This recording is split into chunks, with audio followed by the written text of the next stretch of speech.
ये कार्यक्रम कर रहे हैं और उनका आशीर्वचन और भगवान का भी मंगल आशासन स्वीकार करने के लिए यहाँ पधारे हैं। उनको सपत्नीक और सकुटुंब हम यहाँ पर स्वागत का अर्पण करते हुए इस भारत को और दुनिया को आज वे अपने कर कमल से रामानुजाचार्य स्वामी जी का स्वर्णमय मूर्ति को अनावरण करके और उनका महत्व दुनिया को दिखाए थे। उसके लिए हम बहुत बहुत आभारी हैं और उनके कृतज्ञता प्रकट करते हुए जाति को संबोधन करने के लिए श्रीमान रामनाथ कोविंद जी, भारत का राष्ट्रपति महोदय, जिनका समय में इस देश का गौरव दुनिया में बहुत अच्छी तरह बढ़ा और कश्मीर मुस्कुराती है और काशी में महादेव आनंद से हंस रहे हैं और रामचंद्र भगवान अपना जगह को दुनिया को दिखाने के लिए तैयारी में हैं। ये सब महान आपका ही समय में हो रहा है। आप इस देश को दिशा निर्देश करते हुए समता के बारे में हम सबको प्रेरणात्मक संबोधन करें, ऐसा हम आपको स्वागत कर रहे हैं। जय श्रीमन नारायण।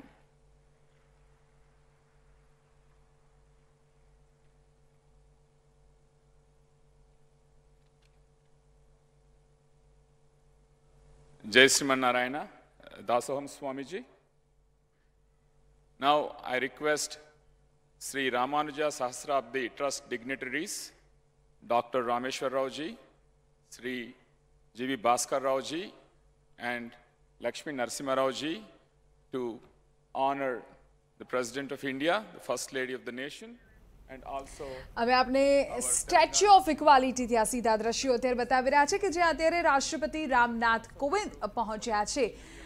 તેમણે આખા મંદિર પરિસરમાં તેઓ ફર્યા અને સાથે જ આપ જે દ્રશ્યોમાં પણ અત્યારે જોઈ શકો છો પાછળ 120 કિલો સુવર્ણની આ રામાનુજાચાર્યની प्रतिमा। આપણે કહી દઈએ કે બીજી તારીખથી આ જે સહસ્રાબ્દી સમારોહ છે તેની શરૂઆત થઈ અને 14મી ફેબ્રુઆરી સુધી આખું સમારોહ ચાલવાનો છે। એ તમામની વચ્ચે અલગ અલગ મહાનુભાવો આ ક્ષેત્રની મુલાકાતે પહોંચી રહ્યા છે। રાષ્ટ્રપતિ પણ આજે ત્યાં પહોંચ્યા છે।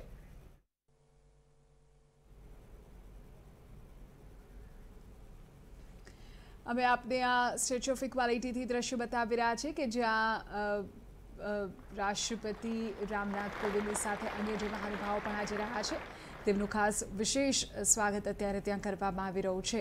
ઉલ્લેખનીય છે કે શ્રી રામાનુજાચાર્યના અવતરણના 1000 વર્ષ થવા પર સહસ્રાબ્દી સમારોહની ઉજવણી અત્યારે કરવામાં આવી રહી છે અને એ જ ઉજવણીના ઉપલક્ષ્યમાં અત્યારે ત્યાં જે વિશાળ વિશ્વની બીજા નંબરની જે આ બેઠેલી મૂર્તિ છે, સિટિંગ સ્ટેચ્યુ છે, તેનું ઉદ્ઘાટન થયું હતું અને એ જ તમામ કાર્યક્રમના ઉપલક્ષ્યમાં કેટલાય અલગ અલગ જે મહાનુભાવો છે તેઓ પણ ત્યાં પહોંચી રહ્યા છે। સૌથી પહેલાં વડાપ્રધાને આ મૂર્તિનું ઉદ્ઘાટન કર્યું, ત્યારબાદ અમિત શાહ પણ ત્યાં પહોંચ્યા, રાજનાથ સિંહ પણ ત્યાં પહોંચ્યા હતા અને એવી જ રીતે અત્યારે રાષ્ટ્રપતિ રામનાથ કોવિંદ પણ ત્યાં પહોંચ્યા છે। Honorable President of India to address the gathering here.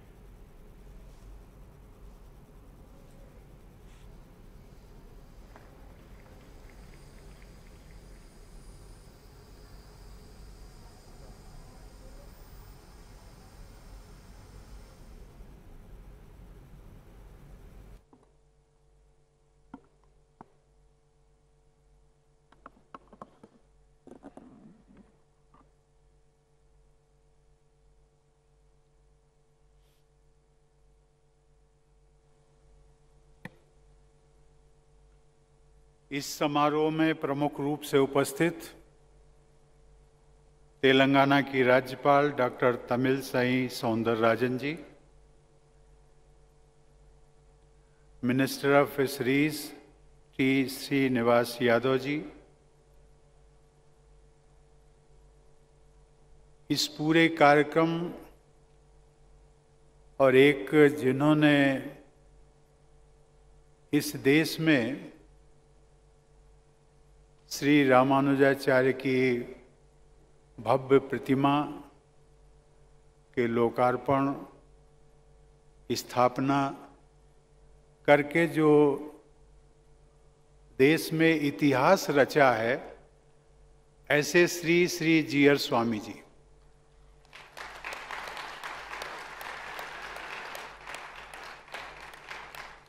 मुख्य ट्रस्टी डॉक्टर रामेश्वर राव जी, इस आयोजन से जुड़े मंचासीन अन्य पदाधिकारीगण, उपस्थित संत समाज, देवी और सज्जनों, जय श्रीमन नारायण, श्रीमते नारायण नमः, श्रीमते रामानुजाय नमः।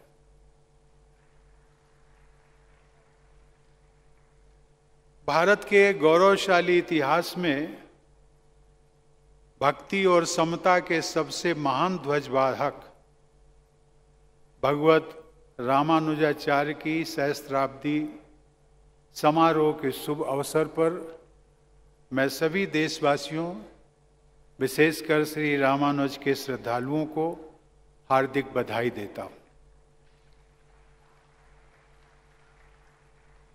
इस समारोह में भाग लेना तथा भगवत रामानुजाचार्य की स्वर्णिम प्रतिमा का अनावरण करना मेरे लिए परम सौभाग्य का विषय है। विगत 5 फरवरी को बसंत पंचमी के शुभ अवसर पर प्रधानमंत्री श्री नरेंद्र मोदी ने श्री रामानुजाचार्य की भव्य समता मूर्ति का लोकार्पण किया था। मेरी मान्यता है कि श्री रामानुज स्वामी जी की प्रतिमा से पवित्र इस क्षेत्र में 1035 कुंडों के श्री लक्ष्मी नारायण महायज्ञ तथा श्री 108 मंदिरों की प्राण प्रतिष्ठा से एक विशेष आध्यात्मिक ऊर्जा का सदैव संचार होता रहेगा।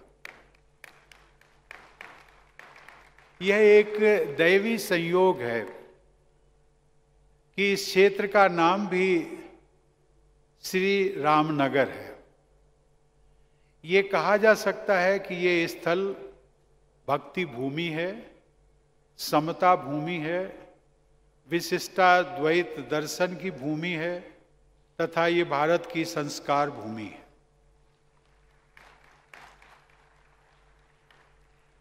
इस क्षेत्र के स्थापित भारत के नवीनतम राज्य तेलंगाना में श्रेष्ठतम सांस्कृतिक उपलब्धियां देखी जा सकती। गोदावरी नदी के आशीर्वाद से सिंचित तेलंगाना की प्रत्येक यात्रा मेरे लिए विशेष महत्व रखती है।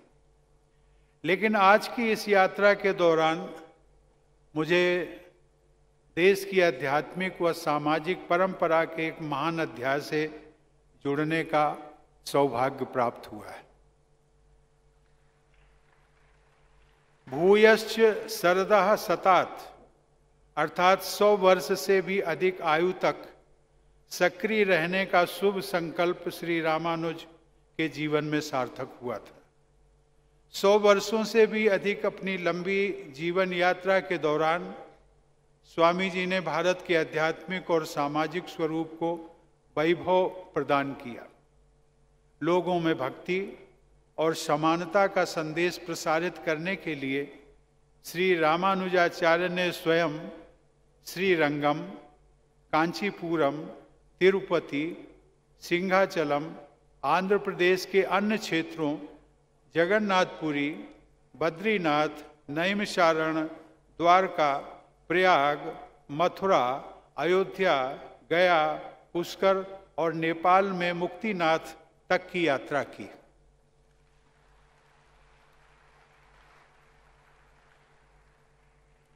ladies and gentlemen, Sri Ramanuja's Visishta Dvait is not only a singular contribution to philosophy, but he also showed the relevance of philosophy in day-to-day life. What is called philosophy in the West has been reduced to a subject of only scholarly study. But what we call darshan is not a matter of dry analysis. It is a way of looking at the world and also a way of life. That has always remained true in India, thanks to philosopher saints like Sri Ramanujacharya. देवी और सज्जनों, श्री रामानुजाचार्य ने दक्षिण की समृद्ध भक्ति परंपरा को, विशेषकर आलवार संत कवियों की परंपरा को बौद्धिक आधार प्रदान किया।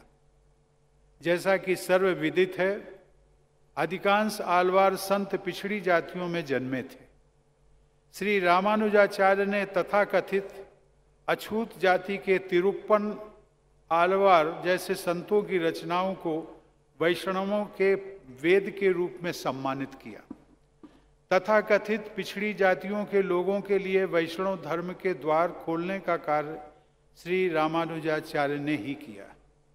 उन्होंने समझाया कि भक्ति सभी जाति भेदों से ऊपर है और ईश्वर की आराधना का सबको समान अधिकार होता है। उन्होंने तो यहाँ तक कहा था कि ईश्वर की भक्ति के लिए किसी पुरोहित वर्ग की जरूरत भी नहीं होती। श्री रामानुज स्वामी ने तत्कालीन समाज व्यवस्था में समता का संचार किया। उन्होंने वेदांत की बौद्धिकता में भक्ति के रस का मिश्रण किया। उन्होंने बुद्धि को हृदय से जोड़ा तथा अमूर्त को मूर्त से जोड़ा।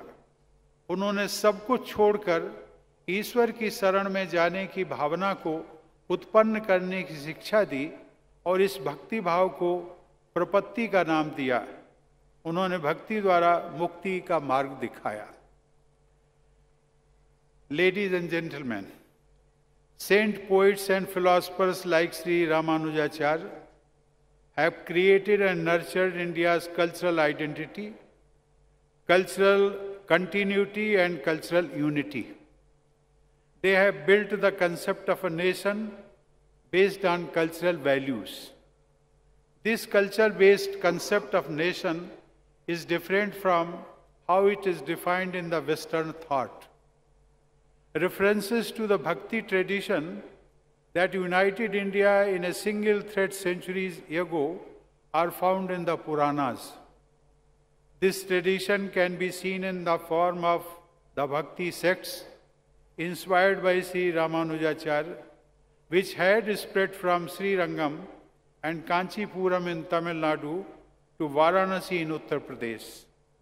Thus, the emotional unity of Indians is centuries old. देवियों और सज्जनों, भारत में भक्ति की धारा दक्षिण से उत्तर की ओर प्रवाहित हुई है। इसके लिए उत्तर भारत के साधु समाज ने श्री रामानुजाचार्य जैसे दक्षिण भारत के संतों के प्रति सदैव कृतज्ञता व्यक्त की है। उत्तर भारत के भक्तों में एक दोहा प्रचलित है, जिसमें कहा गया है कि भक्ति द्राविड़ उपजी लाए रामानंद, प्रगट कियो कबीर ने 7 द्वीप 9 खंड। अर्थात भक्ति की धारा दक्षिण के क्षेत्र में आलवार संतों और श्री रामानुजाचार्य की परंपरा में उत्पन्न हुई। उसे स्वामी रामानंद उत्तर भारत में ले आए। उनके शिष्य संत कबीर ने जम्बू द्वीप सहित 7 द्वीपों और भरतखंड सहित सभी 9 खंडों में अर्थात समस्त भारतवर्ष में भक्ति के प्रकाश को फैलाया। स्वामी रामानंद ने कबीर, रैदास, दादू, दयाल और पीपा जैसे संतों को भक्ति का मार्ग दिखाया। स्वामी रामानंद के वे सभी शिष्य तथाकथित पिछड़ी जातियों के थे। आज से सदियों पहले के इस उदाहरण में भारत की समता मूलक चेतना के तत्व विद्यमान हैं। इस प्रकार श्री रामानुजाचार्य के दर्शन पर आधारित भक्ति की धारा ने समता के आधार पर समस्त भारत में समाज के सभी वर्गों को एक दूसरे से जोड़ा।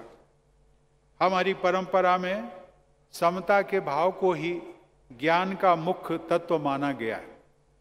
गीता के 5वें अध्याय में कहा गया है कि पंडितः समदर्शिनः, अर्थात जो व्यक्ति वास्तव में ज्ञानी होते हैं वे सभी प्राणियों को समान दृष्टि से देखते हैं।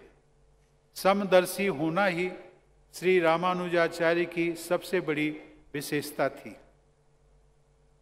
देवियों और सज्जनों, कल ही मैं महाराष्ट्र में था। मैं बाबा साहब डॉक्टर भीमराव अंबेडकर के पैतृक गांव में गया था और आज मैं इस पवित्र समारोह में यहां उपस्थित हूं। बाबा साहब के परिवार ने कबीर पंथ को अपनाया था। महाराष्ट्र के रत्नागिरी जिले में बाबा साहब का वो छोटा सा गांव आम्बडवे और तेलंगाना की राजधानी हैदराबाद में स्थित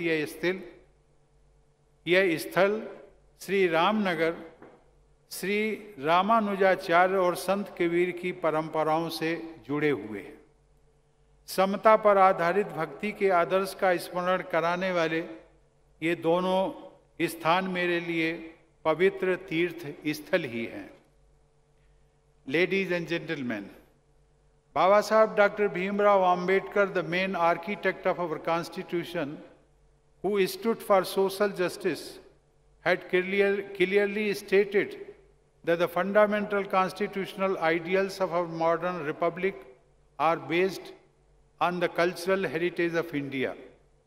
Baba Saheb had also mentioned with great respect the egalitarian ideals of Sri Ramanujacharya. Thus, our concept of equality is not derived from Western countries. It has developed on the cultural soil of our India. Our eternal vision of Vasudhaiva Kutumbakam is based on equality. Equality is the cornerstone of our democracy too. Equality before law, prohibition of all forms of discrimination, equality of opportunity, abolition of untouchability, all these fundamental rights have been enshrined in our Constitution. To achieve the constitutional objective of establishing an equitable society, many programs of public welfare are run by governments. देवियों और सज्जनों, समस्त प्राणियों के कल्याण हेतु कार्य करना भी हमारे देश का प्रमुख जीवन मूल्य रहा है। सबके हित का यही आदर्श श्री रामानुजाचार्य के विशिष्टाद्वैत पर आधारित भक्ति मार्ग में भी दिखाई देता है। इस करुणा युक्त भक्ति का प्रवाह देश के विभिन्न क्षेत्रों में पहुंचा। गुजरात में नरसिंह भगत ने इसी परंपरा के अनुसार भगवान विष्णु का वास्तविक भक्त उसे माना जो दूसरों के कष्ट को समझे तथा उनका दुख दूर करने में लगा रहे। राष्ट्रपिता महात्मा गांधी ने भी नरसिंह मेहता द्वारा दी गई वैष्णव भक्त की इसी परिभाषा को अपनाया। आधुनिक युग में सनातन भारतीय जीवन मूल्यों की स्थापना करने वाले गांधी जी पर भी श्री रामानुजाचार्य का प्रभाव दिखाई देता है। गांधी जी ने सन 1923 में अपने कारावास के दौरान रामानुज चरित नामक पुस्तक का अध्ययन किया था। इस प्रकार हम कह सकते हैं कि गांधी जी के जीवन में भी श्री रामानुजाचार्य जी का बहुत प्रभाव पड़ा था। श्री रामानुजाचार्य के बाद की सहस्त्राब्दी में उनकी सोच से कोई भी व्यक्ति अछूता नहीं रहा। साथ ही समाज सुधार एवं मानवता के कल्याण हेतु जो बदलाव हैं उन पर भी श्री रामानुज स्वामी जी का प्रभाव दिखाई देता है। असम में श्री शंकर देव से लेकर महाराष्ट्र में संत ज्ञानेश्वर तक पंजाब में गुरु नानक से लेकर केरल में मेलपत्तूर नारायण भट्टतिरी तक इन सभी विभूतियों पर श्री रामानुजाचार्य का प्रभाव था। यहाँ तक कि स्वामी विवेकानंद का भी मैं उल्लेख करना चाहूँगा। स्वामी विवेकानंद ने भी कहा है कि you may mark the characteristic since the time of Ramanuja, the opening of the door of spirituality to everyone, that has been the watchword of all the prophets succeeding Ramanuja. देवियों और सज्जनों, श्री रामानुजाचार्य जैसे संत युग प्रवर्तक भी होते हैं और युग दृष्टा भी। आज हमारा संविधान हमारे देश की व्यवस्था का आधार है। सदियों पहले मंदिर और मठ संस्कृति और कार्य व्यवस्था के प्रमुख केंद्र हुआ करते थे। उस परिवेश में समानता की स्थापना करने के लिए श्री रामानुजाचार्य ने समाज के पिछड़े वर्गों को मंदिरों और मठों की व्यवस्था में सहभागी बनाया। इस प्रकार हमारे संविधान के समतामूलक आदर्श श्री रामानुजाचार्य के विचारों और कार्यप्रणाली में स्पष्ट दिखाई देते हैं। देवियों और सज्जनों, जो संत बहुत महान होता है उसे भारत के लोग ईश्वर के समकक्ष रखना चाहते हैं। श्री रामानुजाचार्य को इलाया पेरुमाल यानी परमेश्वर के अनुज अर्थात लक्ष्मण कहने के पीछे हमारे देशवासियों की यही भावना झलक दिखाई देती है। एक लोकप्रिय श्लोक में अलग अलग युगों में जन्म लेने वाले भगवान विष्णु के छोटे भाइयों का उल्लेख किया गया है। उस लोक मान्यता के अनुसार सबसे पहले अनंत नाग यानी शेषनाग के रूप में, उसके बाद त्रेता युग में लक्ष्मण के रूप में, तत्पश्चात द्वापर युग में बलराम के रूप में और अंत में कलयुग में मुनि रामानुज के रूप में भाई ने विष्णु रूपी भाई की सेवा की। यह लोक मान्यता श्री रामानुजाचार्य के अतुलनीय महत्व को रेखांकित करती है।